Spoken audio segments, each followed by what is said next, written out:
सबको जय मसीह की। आज के इस सभा में आप सबों का स्वागत है। मेरे प्रियो, परमेश्वर का और ये मनुष्य का जो अद्भुत प्रेम भरा संबंध, कहाँ परमेश्वर मनुष्य को अपने समान और स्वरूपता में रचता है। जैसा वो है वैसा ही अपने गुणों को डालकर, अपने सामर्थ्य को डालकर, जैसा वो स्वर्ग में है वैसा उसने इस पृथ्वी पर इस मनुष्य को रचकर उसको सारे अपने ईश्वरीय जो गुण हैं, ईश्वरत्व के भाग से उसने उसको सशक्त कर, लैस कर, भरपूर कर इस पृथ्वी पर उसी प्रेम में, उसी दयालुता में, उसी करुणा में, उसी सहनशीलता, वही भलाई, वही प्रेम, वही आनंद, वही शांति जो किसी भी परिस्थिति से जुड़ा हुआ नहीं है। कोई भी परिस्थिति का कोई भी बाहरी प्रभाव इस मनुष्य का जो निर्माण एक आत्मिक जीव के रूप में इस शरीर में वो आत्मा निवास करता है, और जो उसका मन है, जो प्राण है, वो उस शरीर और उस आत्मा के बीच में एक भाग, एक अद्भुत सृष्टि कल्पना कर सकता है, सोच सकता है, बोल सकता है। लेकिन जिस दिन परमेश्वर ने जिस विषय के लिए उसको मना किया था अनाज्ञाकारिता के कारण, जैसे ही मनुष्य उससे भटक गया, इस पृथ्वी पर जो शरीर रहित प्रभाव शैतान, जो परमेश्वर के अनुरूप ये मनुष्य है, उसके उन अवस्थाओं को छीनकर उस शरीर रहित अवस्था में इस पृथ्वी पर गंदगी फैलाने की योजना के द्वारा उसने इस मनुष्य के मन को भरमाया और उसको ईश्वरीय उपस्थिति से, उस रचे हुए अवस्था की भरपूरी से, उसके पूरे संपूर्ण योजना से हटाकर एक छोटा सा पिट्ठू बना के रखने के लिए उसने पाप की प्रेरणा दी और उससे पाप करवाया। मनुष्य पाप में और धोखे में पड़कर परमेश्वर के साथ उसका संबंध कट गया। लेकिन उससे बढ़कर जो अद्भुत और जो मधुर और जो एक बहुत प्रेम भरी जो मनुष्य के और परमेश्वर उसको उसी अवस्था में वापस लाने के लिए परमेश्वर की जो पूर्ण नियोजित योजना, उसी मौलिक उद्देश्य में उसको उस सामर्थ्य में लाकर खड़े करने के लिए जो परमेश्वर की जो बलिदान, जो उसका कार्य है, वो अद्भुत अपने में एक अनोखा है। और उसने केवल मनुष्य को पाप क्षमा देकर या एक अपने इकलौते पुत्र प्रभु यीशु को, मनुष्य जो पाप का दास बन गया, पाप का गुलाम बन गया, उसके दासत्व में आ गया, कंधे पर बैठा शैतान, नाक में नकेल डाले हुए, कहाँ तो ईश्वरीय प्रकाश और योजना को लेकर चलना चाहिए था, लेकिन उसके स्थान पर ये एक पाप और गंदगी का एक पुतला बनकर रह गया। मेरे प्रियों, परमेश्वर की योजना महान है। वो जो इसको यथास्थापित करने के लिए और उस पूर्ण नियोजित योजना में ईश्वरीय समानता में लाने के लिए जो योजना परमेश्वर की थी, उसमें से कोई भी परमेश्वर को कोई रोक नहीं सका। मेरे प्रियों, थोड़ा सा किस रीति से परमेश्वर ने उसके जीवन में कार्य किया, मनुष्य को यथास्थापित कर ईश्वरीय सामर्थ्य में, ईश्वरीय उसी पूर्ण उसके समानता में लाकर, केवल पापों को क्षमा कर उसको अपने प्रेम और आनंद और शांति देकर खड़ा नहीं किया, अपने आत्मा के द्वारा। और जो परमेश्वर का जो संसार है, जो जहाँ उसका निवास है, जो उसका इस पृथ्वी पर उसकी उपस्थिति को, उसकी सहभागिता को मनुष्य के साथ जोड़ने के लिए जो तार है, जो कनेक्शन है, उसका नाम है विश्वास। मेरे प्रियो, इस पृथ्वी पर बिजली की सामर्थ्य को हम जानते हैं, बिजली के इलेक्ट्रिकल पावर को हम जानते हैं। अगर हमें मेन लाइन से अपने घर के अंदर कनेक्शन को लेना है, हमें उस तार को कनेक्ट करना है। इसी रीति से जो परमेश्वर है, जो उसकी सामर्थ्य है, जो हूबहू उसके विषयों को यहाँ इस पृथ्वी पर स्थापित करने के लिए जो कनेक्शन है, जो उसके साथ में जो जुड़ता है, उस तार का नाम विश्वास है। अब वो किस तरह से उसके अंदर ये मनुष्य प्रवेश होता है, किस तरह से इस पृथ्वी पर हम उसके साथ सहभागिता में आ सकते हैं और इस पृथ्वी पर खड़े होकर परमेश्वर के साथ जुड़कर उसकी इच्छाओं को पूरा करते हुए किस तरह से हम अपने परिस्थिति के अंदर और कैसे उन विषयों को हूबहू उस सामर्थ्य में, उस अधिकार में हम कैसे लागू कर सकते हैं, हम उन वचनों को देखेंगे। लेकिन देखो कहाँ ये खोया हुआ मनुष्य, एकदम सब कुछ उसका नष्ट हो गया था। लेकिन इफिसियों की लिखी पत्री नए नियम में 2 अध्याय के अंदर पहले पद से हम पढ़ते हैं, उसमें ऐसा लिखा, उसने तुम्हें भी जिलाया। किसको जिलाया? जो अपने अपराधों और पापों के कारण परमेश्वर के अस्तित्व उपस्थिति से, उससे हम बिल्कुल मरे हुए थे, उस अलगाव में पड़े थे, डिस्कनेक्शन में पड़े थे।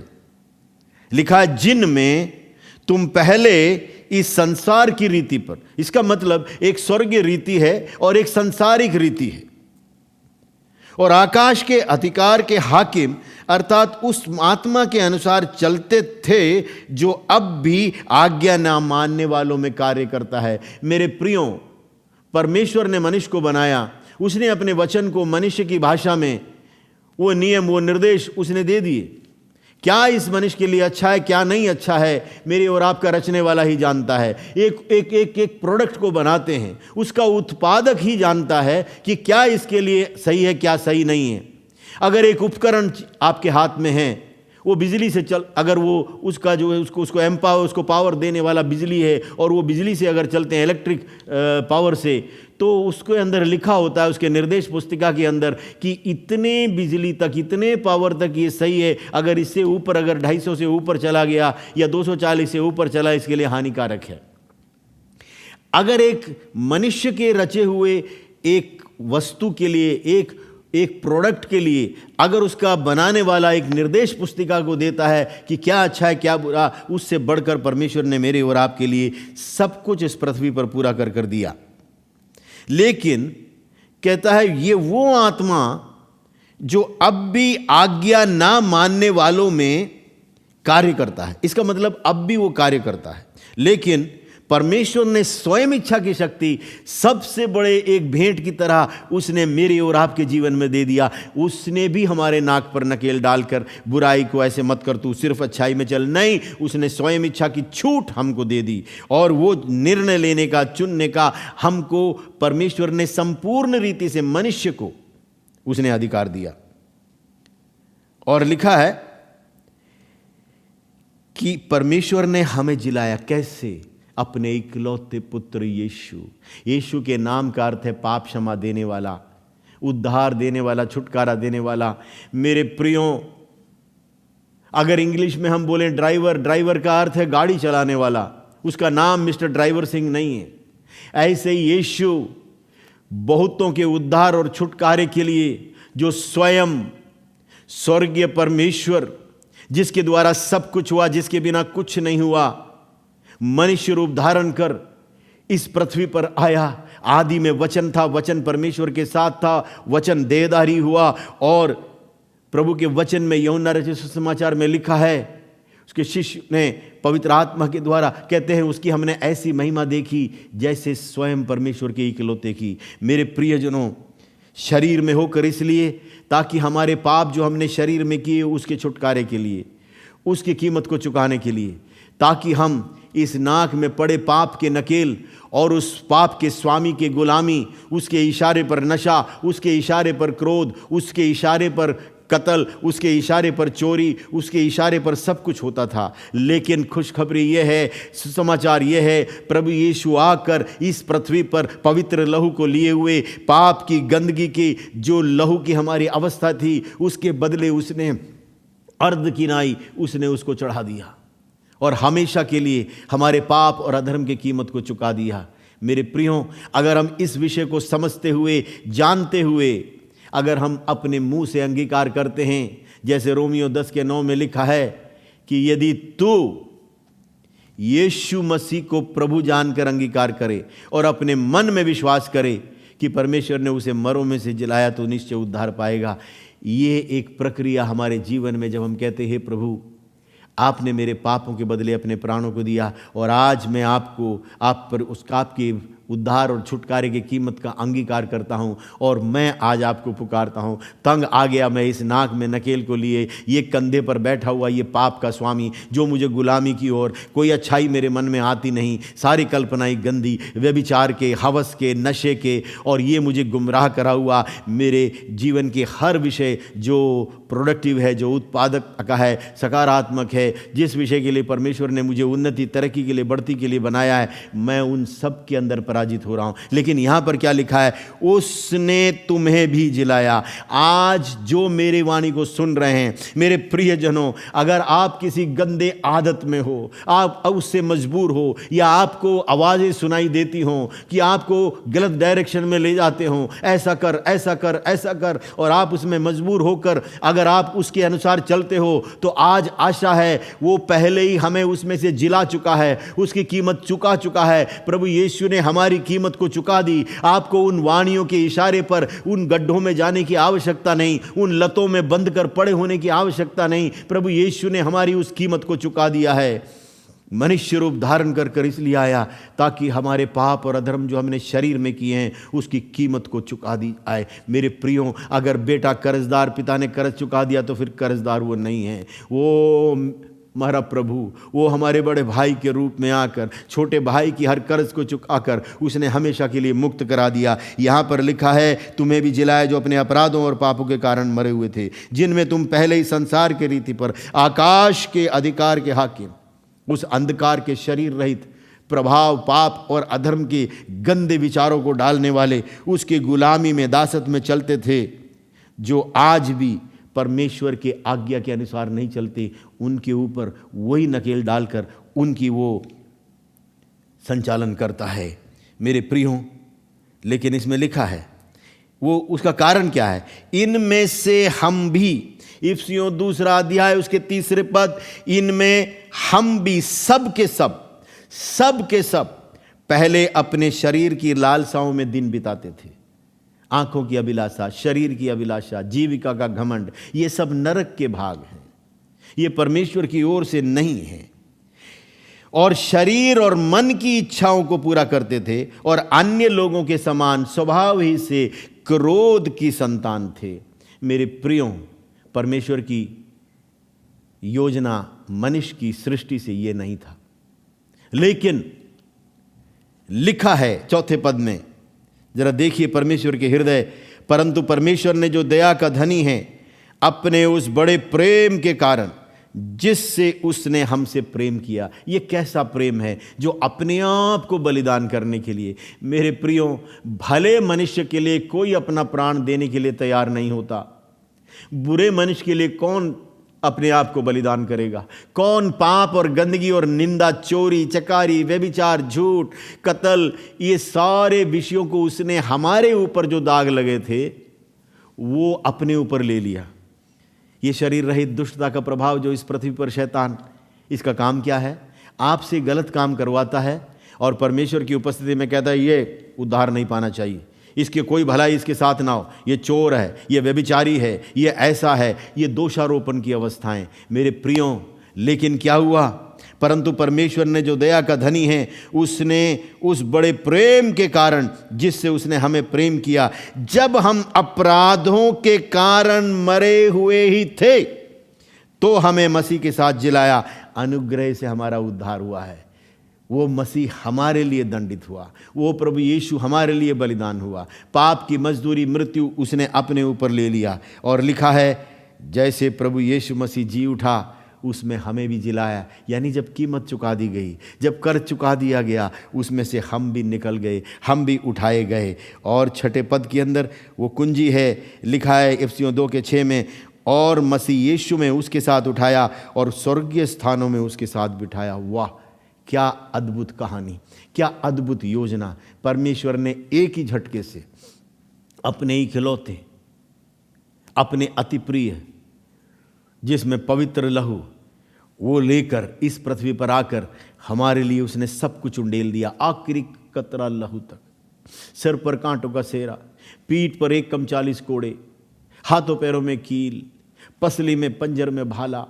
ये सब कुछ दर्दनाक अवस्था जो मनुष्य कल्पना भी नहीं कर सकता था, जिस दंड के हम भागीदार थे, क्रूर से क्रूर अवस्था यीशु ने सह लिया और वो हमारे स्थान पर मरकर जी उठा। मेरे प्रियो, मैं इसको बार बार इसलिए दोहराता हूँ, एक दिन मैं भी उसी दशा में था, लेकिन जब मैंने उसके इस बलिदान के ऊपर, हाँ, क्या प्रभु यीशु ने मेरे लिए अपने प्राणों को दे दिया, वो मेरे स्थान पर मरकर जी उठे, मेरे पाप के हर बोझ को उसने उठाया। मैंने केवल यीशु को पुकारा और एकदम मेरे हृदय के अंदर वो स्वर्गीय आशीषें और वो स्वर्गीय हूबहू ईश्वरीय गुण और वो मेरे अंदर एकदम से उसने मेरे जीवन के ऊपर एक बड़ा ही एक अधिकार के रूप में एक अनुभव नया, जैसे किसी ने मुझे धो दिया हो अंदर से, और सारा दृष्टिकोण बदल गया।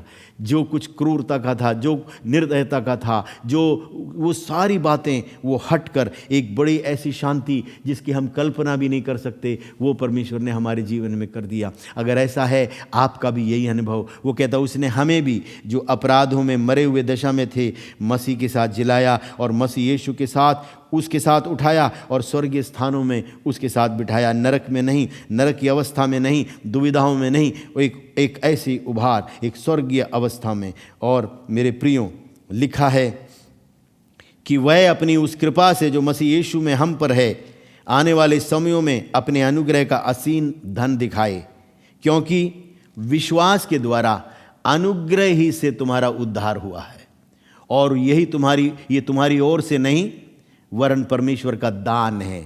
मेरे प्रियो, इसमें हमें कोई परिश्रम की आवश्यकता नहीं है, इसमें हमें कुछ बोझा ढोने की या हमें कुछ करने की ज़रूरत नहीं है, केवल उससे आज पुकारना है। आज आप जिस भी अवस्था में हो, अगर आप बिल्कुल अपनी हिम्मत हार चुके हैं, आपको लगता है मेरे को जिन परिस्थिति के सामने में हूँ मैं आज मेरे लिए उत्तर नहीं है, अगर मन में निराशाओं के अगर भंडार आपके ऊपर फूट पड़ा है, अगर कुछ पहाड़ ऐसे खड़े हैं जिसका हल आपको दिखाई नहीं देता है, आज यीशु के नाम में आपके उस छुटकारे का उत्तर है। अनुग्रह ही से आपका उद्धार हुआ है। मेरे प्रियो, उद्धार के अंदर पापों की क्षमा है, आपकी बीमारियों की चंगाई है, श्रापों का छुटकारा है, परमेश्वर की आशीष और उसकी सुरक्षा हमारे चारों तरफ, और उसकी सुरक्षा ऐसी है जिसमें से कोई भेद नहीं सकता।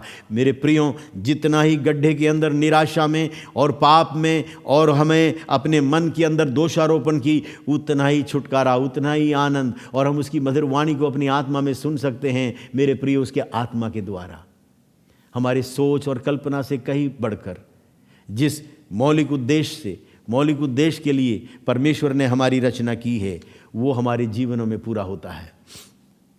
रोमियो की लिखी उसकी विधि बताई है, उसके अंदर रोमियो की लिखी पत्री उसके 10वें अध्याय के 9 में लिखा है, यदि तू अपने मुंह से यीशु को प्रभु मानकर अंगीकार करे तो और मन से विश्वास करे कि परमेश्वर ने मरे हुए में से जलाया तो निश्चय उद्धार पाएगा। क्योंकि धार्मिकता के लिए मन से विश्वास किया जाता है और उद्धार के लिए मुंह से अंगीकार किया जाता है। स्वयं इच्छा की शक्ति परमेश्वर ने हमारे जीवन में, हमने उसके बलिदानी उस कार्य के ऊपर हमने दृष्टि की, हमने उस पर विश्वास किया। मेरे प्रियो, मन से विश्वास किया जाता है, ऐसे लिखा है, यानी हमारे किसी विषय में हमें विश्वास करने के लिए हमें एक कॉन्शियस बिलीफ के लिए हमारे मन के अंदर हमें उस संतुष्टि चाहिए। हम मन में विश्वास करते हैं। मेरे प्रियो, विश्वास भी 2 तरह का है, वो हम आगे देखेंगे, लेकिन एक विषय और है, परमेश्वर पक्षपाती नहीं है। वो आपकी ओर, आप सोचेंगे मैं इतना बुरा हूँ, मेरे जीवन के हर काम इतने बुरे हैं, ईश्वर परमेश्वर पवित्र है, वो पवित्रताई में विराजमान है, उसमें कोई कलंक नहीं, उसमें कोई पाप नहीं, और मेरे जीवन के अंदर तो कोई भी भलाई नहीं, लेकिन उसका प्रेम आपके हर कलंक, आपके हर बुराई के ऊपर से लांघता हुआ वो आपके जीवन में आपको एक उद्धार और छुटकारे को देना चाहता है। क्यों उद्धार? क्योंकि इस पाप की अवस्था में अगर मैं और आप इस पृथ्वी को छोड़ जाते हैं तो हमें कोई आशा नहीं है। उसके दंड की अवस्था हमारे जीवन के अंदर हमें हमेशा सताती रहेंगी। मेरे प्रियो, ये छुटकारा, ये जीवन परमेश्वर की ओर से लिखा है। जो कोई उस पर विश्वास करेगा वो लज्जित ना होगा।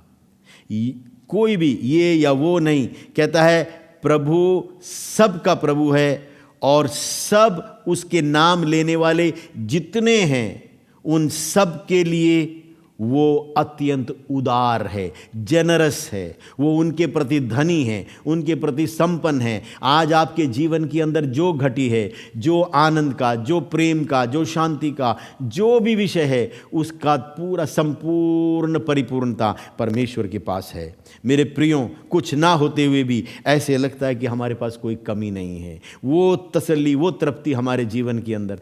लेकिन इस संसार में जब पृथ्वी का जो स्रोत है, जो पृथ्वी का जो पाप का स्वामी है, शरीर रहित है, जब वो कंधे पे बैठा है, उसके नकेल को जब हम अपने नाक के अंदर अनुभव करते हैं, उसके दबाव में सब कुछ होते हुए लगता है कुछ नहीं है और एकदम नकारात्मक अवस्था में। लेकिन प्रभु यीशु हमारे लिए बलिदान हुआ, वो मरकर जी उठा। जब हम उसके ऊपर हम विश्वास करते हैं, उसके अनुग्रह के द्वारा, विश्वास से ही, अनुग्रह ही से, विश्वास के द्वारा हमारा उद्धार, और हम उसके आत्मा को अपने आत्मा में प्राप्त करते हैं और वो सब कुछ हमारे जीवन के अंदर खिला देता है। ईश्वरीय दर्शन, वो आशा, वो परिपूर्णता, वो आनंद, वो भलाई जो परिस्थिति पर निर्भर नहीं है, हमारे मन और हमारे आत्मा को घेरता है और एक नए बोल, एक नई अवस्था हमारे जीवन के अंदर खुल कर आती हैं और हम बहुतों के लिए वो संदेश बन जाते हैं। मेरे प्रियों, आज परमेश्वर की दृष्टि आपके ऊपर है, वो आपको उठाकर खड़ा कर देना चाहता है। केवल यही नहीं, वो आपको इस अवस्था में से उठाकर परमेश्वर के साथ आपको सहभागी बनाना चाहता है, विश्वास के तारों से जोड़कर बिल्कुल उसके साथ आपके बोल में, आपके जीवन में वो दृढ़ता, वो पक्कापन जैसा परमेश्वर स्वयं, वही भागीदारी, वही पार्टनरशिप आपका विश्वास के वचन के द्वारा। अगर परमेश्वर ने आकाश और पृथ्वी की रचना अपने मुंह से निकलते हुए बोल के द्वारा किया, अगर उसका आत्मा आपकी आत्मा के साथ जुड़ जाए और आपके मुंह से निकलने वाले जो बोल हैं वो वही सृजनात्मक कार्य करेंगे, असंभव को संभव करते हैं, जो परमेश्वर स्वयं अपने मुंह से बोलकर सृष्टि और रचना में किया। मेरे प्रियों, आपकी वास्तविकता में हर एक विषय के अंदर उसके मौलिक उद्देश्य हैं, वहाँ पर उसको नींव रखकर, जड़ पकड़कर आपको एक ईश्वरीय अभिषेक में, एक ईश्वरीय परिपूर्णता में, इस पृथ्वी के ऊपर आप जैसा परमेश्वर स्वर्ग में है उसकी परिपूर्णता में इस पृथ्वी पर चलने पाएंगे और आप बहुतों के लिए, आशा रहितों के लिए एक आशा का कारण बनेंगे। मेरे प्रियों, परमेश्वर आपको आशीष दे।